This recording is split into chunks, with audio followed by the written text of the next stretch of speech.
Hello out there, and in my hand today is the P865, and this is another solid offering from Ruike.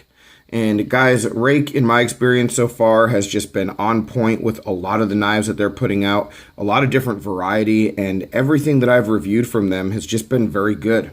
You know, last year, starting it off with the Fang, that was one of my favorite knives of 2017. Earlier this year, and I'll link to it down below, the P841. This knife at the $40 price point is just excellent. Just an excellent manual flipper on bearings. Great EDC knife.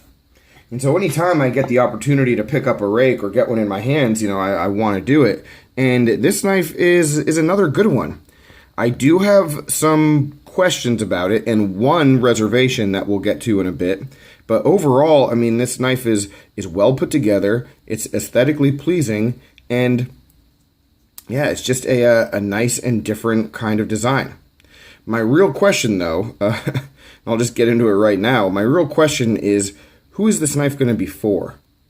You know, you can have a very well-built knife with good materials, nice construction, good machining on the G10 like this has, but at the end of the day, the dimensions of it and the weight and, you know, the materials and the way that it's built, they all have to lend themselves to a certain application.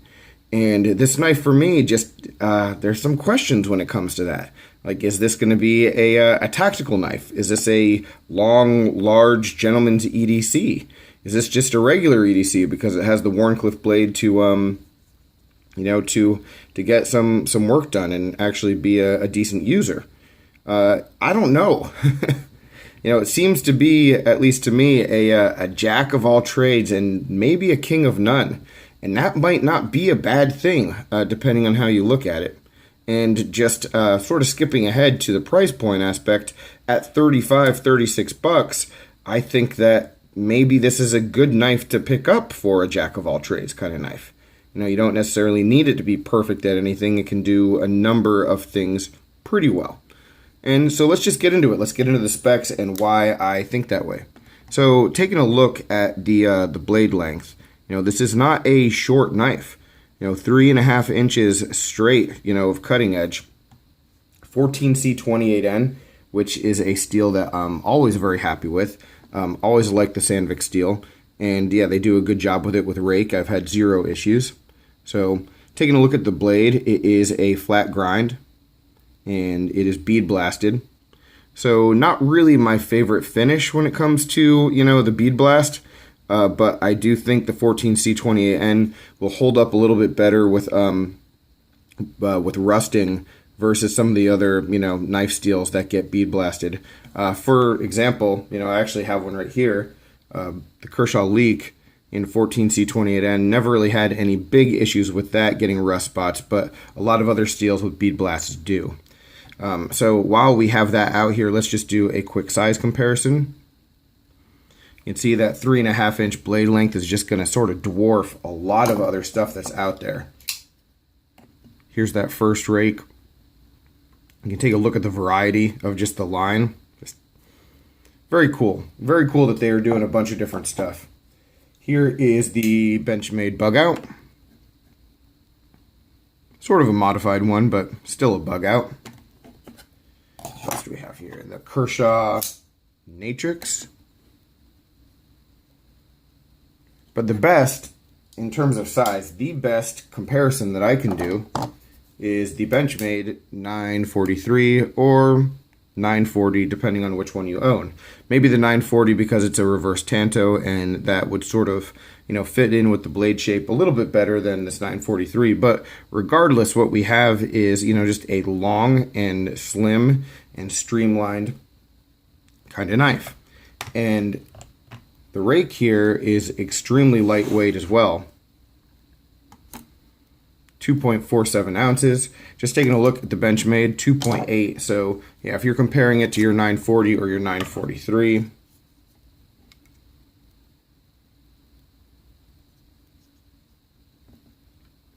overall thickness is pretty much the same.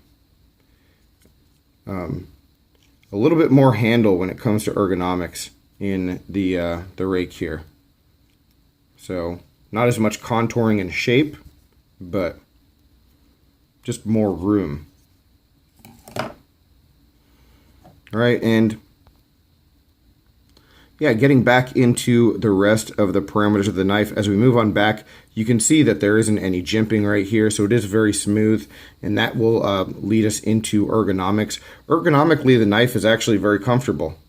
It's comfortable in light use, but you can see there's no guard whatsoever here. So yeah, just one of the big questions I have, like, is this a knife you're really going to want to use hard at all? And I think for me, the answer is no. Even the flat grind with a blade stock this thick, you'd think it would be really thick behind the edge and might not perform, but it performs just fine when you're cutting. But again, just the harder you go, this does not seem to be the kind of style that you'd really want to go break down boxes for like 10-15 minutes with, Probably want a different knife for that. So, even though ergonomically it's very comfortable, and this G10 is both attractive, like very, very attractive, and it's not too slick, it still is not necessarily going to be the knife that you just want to be attacking projects with. All right, continuing to go on back, we have just a full backspacer. And I actually like this look. A lot of people prefer open frame construction.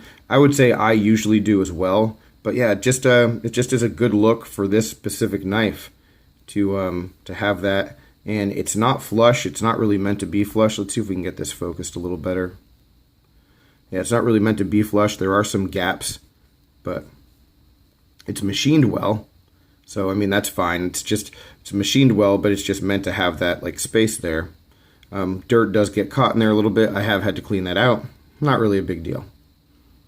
All right, and then inside you can see we have nested liners. They are milled, which sort of is a big reason why we have that really light weight. The liners themselves are very thin as well, though. And then getting to the pocket clip, it is one position, and it is tip up. Very deep carry, so subtle. You can take a look at that. So yeah, good clip.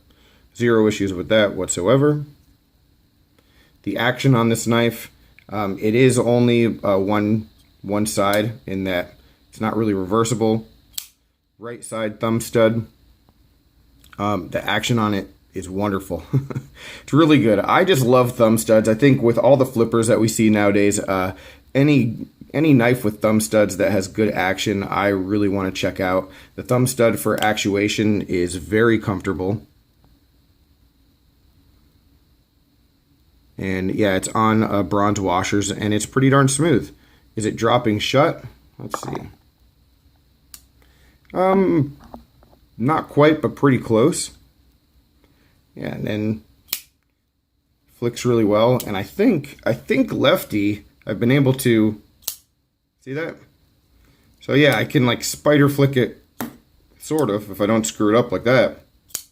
Spider flick it with the thumb stud left-handed. So yeah, pretty cool action on it.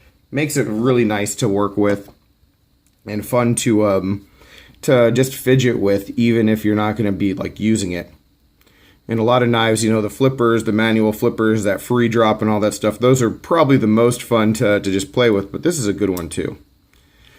Now let's get into lockup. The lockup and the hardware is where my big question comes in, that also leads into the who is this knife for kind of debate. All right, the big question is security, strength and security. Now, let me tell you right now, the lockup on this knife is solid. I don't have any movement, none. All right, so I don't have any problems with it at this point, but just look at how thin that lockup is. That liner, I don't know, I just have some concerns about it, even though nothing that I've seen is indicating that it isn't a secure knife. Regardless, no matter how flush and perfectly executed this locking mechanism is, just because of this, I don't think that this is a knife that you're going to want to EDC with any kind of hard use at all. And if you were looking at this knife in the tactical sense, you don't have any jimping, and you don't have a guard. So even though this does have a very aggressive tip, and a pretty long overall length, you sort of lose that application too. So what I'm getting at is just like the lockup here and the lack of jimping. When you combine those aspects, you sort of lose what some of the main applications of this knife could be. And yeah, I just think for those applications, again, there's going to be something better. One other thing that just contributes to that is when you look at, well, the pivot here. The pivot here is a T6. It's a T6. That's weird, right? So T6 pivot, so again, you don't have the extra strength and bulky security, and it's not even bulky. I mean, a T8 is sort of standard. T6 is odd. So you just have less rigidity in the pivot area. And again, so the two main areas that we're concerned about are here and here. And 100%, let me say one more time to be clear, I've had zero issues. I've used this knife. I don't think that in the long term there would be any issues, but still, if you were looking for something to EDC heavily, or if you were looking for something for a tactical sense, I mean, usually on your checklist of things that you want to get, probably be something with a T8 pivot and something with a little bit thicker of a lockup. So does that make this knife a deal breaker? No, absolutely not, because like I said, it's a jack of all trades, and in a pinch it can do a number of things, and I don't think that you're going to have any great big like security issue if you happen to use it to break down boxes. That's not really going to happen. It's just not really going to be the primary choice. Now, I thought after seeing all this, like the pivot stuff and the lockup stuff, that this would be a perfect gents piece. It's extremely lightweight, but you know, for me, maybe a little bit long for a gents piece, and maybe not quite the blade shape I'd go for a gents piece. So again, depending on who you are, this would be, you know, maybe a good one for you, but jack of all trades and sort of a king of none when it comes to my perspective. I don't think I really focused enough on the quality of the G10. So I know we're sort of going backwards at this point, but just take a look at this. It's just really nicely done. It's got that one big contour, that one angle.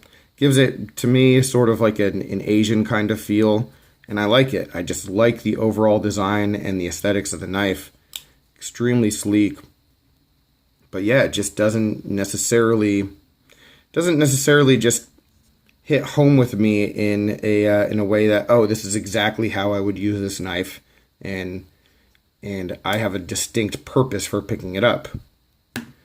The best news, though, if you're sticking with me this long, the best news, though, is that it doesn't really need it.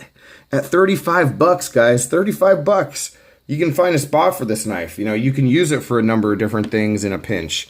It's a great piece to have for the $35 price range. Now, for me, if I'm picking up a rake, am I going to spend the extra $5 and get this guy? Absolutely. But like I said, if you're looking for something to fit a certain need at an excellent price point, a knife that is well built, this knife is a good option. And there aren't very many knives out there that are quite like it. So I think that there is a spot for this for some people. Just for me, I don't know exactly how. So if you're one of those people who are really into this model and into the specs and the design and the manufacturing as it is, definitely let me know down below. I'd love to hear from you about this.